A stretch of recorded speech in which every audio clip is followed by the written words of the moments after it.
Have you ever shot a gun before? They're powerful. They can be used to harm and kill people. Some are even categorized as weapons of mass destruction. Today, I want to convince you to support stricter gun control laws. Due to the fact that I am in the military and familiar with a wide variety of guns and the damage they can cause, I feel very strongly about gun control laws. I plan to convince you to support stricter gun control laws based on 3 things: gun violence and related crimes, current gun control laws, and finally, things we can do to make the world a safer place through gun control. First, we'll talk about gun violence and related crimes. In recent years, there have been many violent gun-related crimes. Some are gang-related, or just some sociopaths pushed over the edge. Research from a 2020 gun violence archive, states that this year there has already been 94 mass shootings. I find that number to be way too high and disgusting, and so should you. We are only in April, and I fear it'll only get worse. The same archive also says that this year 72 children between the ages of 0 and 11 have died from the damages caused by guns in their holders.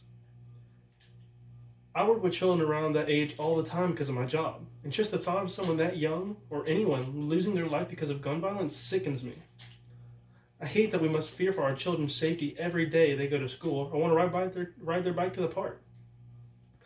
A June 2013 National Academy of Medicine, formerly known as the Institute of Medicine report, states that almost every gun used in criminal activities originate from legal transactions.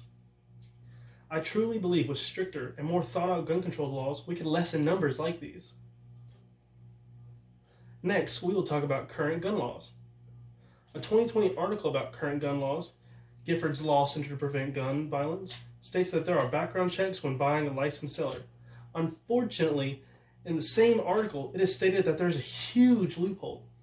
The loophole is that unlicensed sellers, such as people selling online or at gun shows, do not have to run background checks. That means anyone can just get on Facebook or go to a flea market and buy a weapon that can be used to kill someone. It was also stated in the article, Gifford's Law Center to Prevent Gun Violence, that there are laws in every state that prohibit certain individuals from purchasing firearms. But the issue with that is that not all states have the same laws for the same kind of people. What that means is that people with misdemeanors that are gun or violence related, someone with a history of substance abuse, or people with juvenile offenses can just go a state over and buy a firearm. Now, we'll talk about things we can do to make the world a safer place through gun control. A September 2019 article titled "The 4 Gun Reform Ideas Getting Attention Now," written by Lisa DeGeneres, a PBS correspondent, talks about a great idea called red flag laws.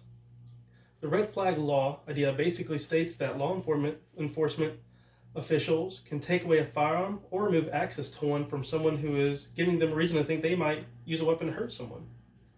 I believe that to be a very good idea. In the same article, they propose a ban on high-capacity magazine and semi-automatic weapons. I completely agree with this one, since these can be used to kill many people quickly. We have now reached the end of my speech. Today I've spoken to you about gun violence and related crimes, current gun control laws, and things we can do to make the world a safer place through gun control. I believe that if we the people band together, we can make a change for the greater good. Together, we can make our world safer.